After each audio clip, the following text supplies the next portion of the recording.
el origen de la raza negra. Los espíritus que pelearon más valientemente contra Lucifer nacerían de familias mormonas en el planeta Tierra. Estos serían los de piel clara o blancos encantadores, como los describe el Libro del Mormón. Los primeros profetas mormones enseñaban que Elohim y una de sus diosas esposas vinieron a la tierra como Adán y Eva para dar comienzo a la raza humana. Miles de años más tarde, Elohim, una vez más en forma humana, viajó a la tierra desde la estrella base Kolob, esta vez para tener relaciones sexuales con la Virgen María, con el fin de proveer a Jesús de cuerpo físico. El apóstol mormón Orson Hyde enseñaba que después que Jesucristo creció, tomó por lo menos 3 esposas: María, Marta y María Magdalena. Por medio de estas esposas, el Jesús mormón, de quien Joseph Smith decía ser descendiente directo, engendró un número de hijos antes de ser crucificado. De acuerdo con el Libro del Mormón, después de su resurrección, Jesús vino a América para predicar a los indios, quienes los mormones creen son realmente israelitas. Así pues, el Jesús del mormonismo estableció su iglesia en América, tal como había hecho en Palestina.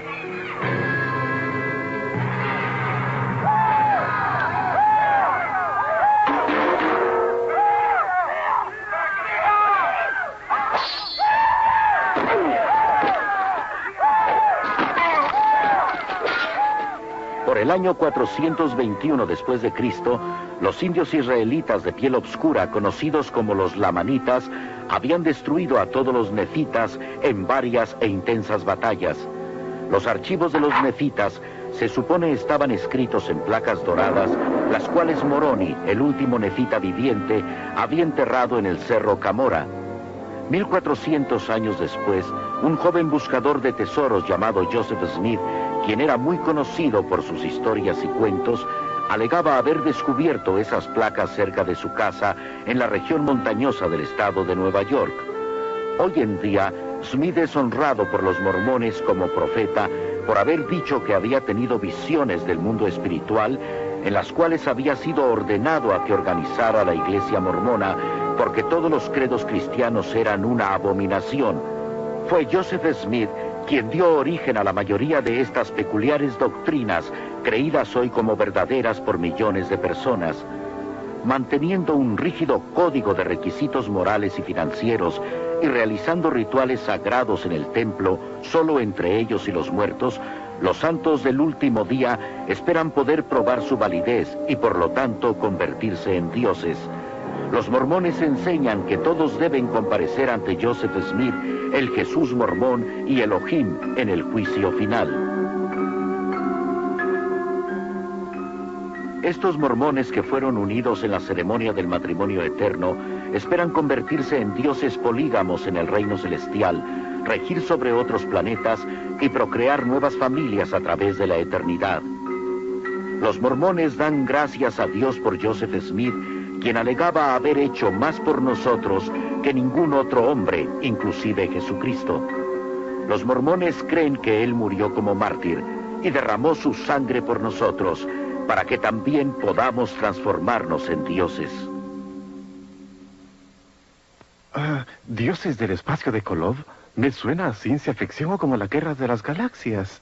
Sé que es fantasía y estoy consciente de que como ser humano jamás podré llegar a ser un dios infinito. Es absurdo. Pero mi mujer no quería ni discutirlo.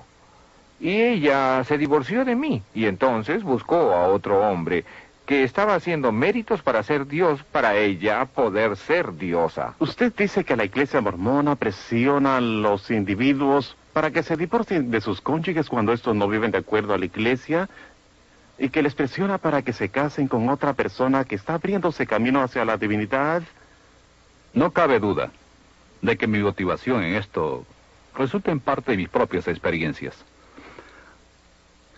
Recuerdo mi vida pasada y veo a un obispo que me aconseja que me divorcie, que me separan de mis hijos que yo crié en la fe mormona, y que he pasado estos años tratando de restablecer mis relaciones familiares. Yo sé de cientos de familias cuyas historias, de seguro, romperían el corazón.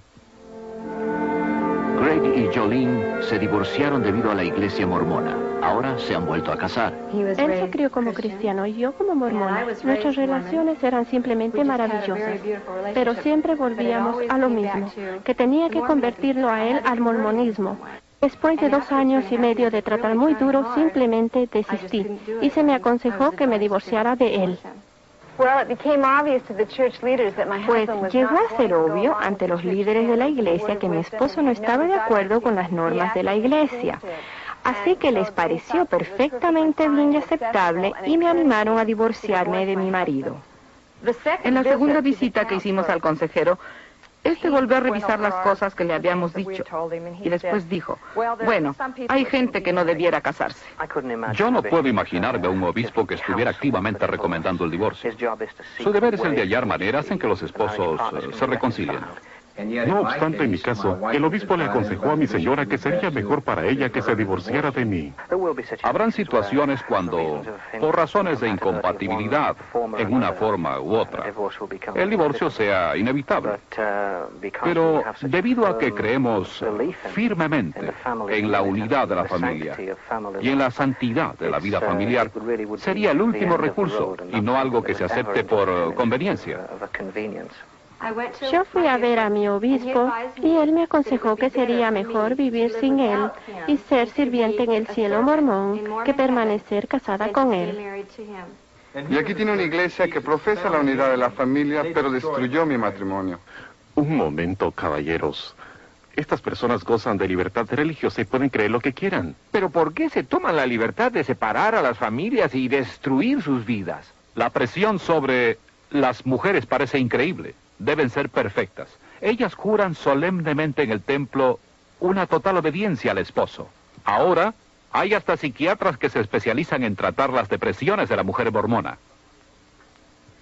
Yo tengo una amiga que es enfermera en la sala de psiquiatría. Ella vino y me preguntó, ¿por qué hay tantas mujeres mormonas en mi departamento? ¿Cuál es el problema?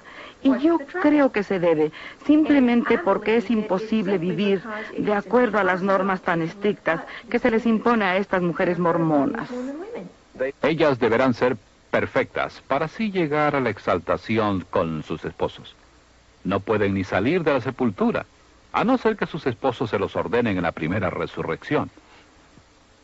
Y si merecen la exaltación celestial, el cielo de la mujer mormona es estar embarazada eternamente, teniendo un bebé espiritual tras otro.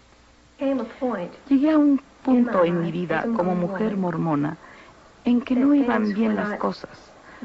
Todo mi tiempo lo pasaba haciendo lo que los líderes mormones me mandaban hacer. En realidad, llegué al punto de sentirme como que no valía la pena seguir viviendo.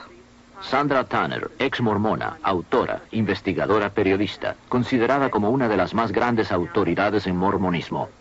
Utah tiene el índice de divorcios más alto de la nación, un índice más alto también que el promedio nacional en suicidios, especialmente entre adolescentes. Es más alto en Utah que en todo el país.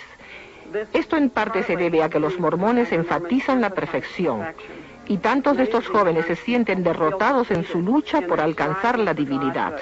No pueden cumplir con todo lo que la iglesia requiere de ellos, y esto destruye en tal forma su amor propio que simplemente no pueden seguir adelante y optan por quitarse la vida. Siempre me sentí como que no estaba obrando lo suficientemente bien ante Dios. No podía pedir un hermano mejor. Jean y Perry Eliason, padre y hermano respectivamente del joven Kip, quien se suicidó a la edad de 16 años. Kip era casi el hijo perfecto, un estudiante brillante. Estaba en el equipo de atletismo y llegó a ser el miembro más inspirado de su equipo. Kip era mi mejor amigo y asociado desde que su madre murió cuando él tenía 5 años. En los últimos 2 años, Kip estaba tan ocupado con las actividades de la iglesia que la mayoría de las otras cesaron. Cuanto más profundamente se involucraba en la iglesia, su depresión era mayor. Así que yo me sentaba con Kip y hablábamos de este problema para saber qué era lo que le molestaba. Allí fue cuando me dijo que tenía sensaciones sexuales que iban directamente en conflicto con las enseñanzas de la iglesia. Cuando Kip fue a ver a los consejeros mormones, ellos solo reiteraron las enseñanzas de la iglesia, lo cual solo sirvió para que Kip se sintiera más impuro. Yo sé por lo que pasó Kip. Yo fui a la misma clase de entrevista. Era una presión tremenda por lograr ser perfecto todo el tiempo y merecedor de la divinidad. El único problema es que Kip lo tomó muy en serio. La iglesia mormona, con sus bonitos anuncios en el Reader Digest, quisiera hacernos creer que es una iglesia totalmente cristiana, pero lo que ve el de afuera no es lo que observa el que está dentro. Para los mormones, y en el libro del Mormón, la iglesia cristiana es la ramera de Babilonia.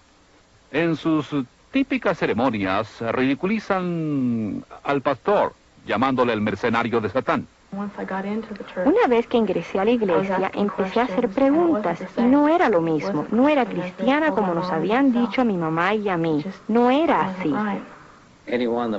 Cualquiera que crea en Cristo es cristiano, y nosotros creemos que somos más cristianos que en cualquier otra denominación, porque se nos ha revelado tanta información acerca de nuestro Redentor, nuestro Salvador, Jesús, el Cristo. A los mormones se les dice que usen terminología cristiana cuando hablen con posibles conversos.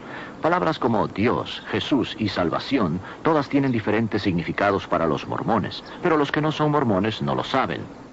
¿Considera que el mormonismo es cristianismo? Sí, creemos en Dios el Padre Eterno, en su Hijo Jesucristo y en el Espíritu Santo. Hay tantas personas que solo tienen conocimiento parcial del Evangelio de Jesucristo.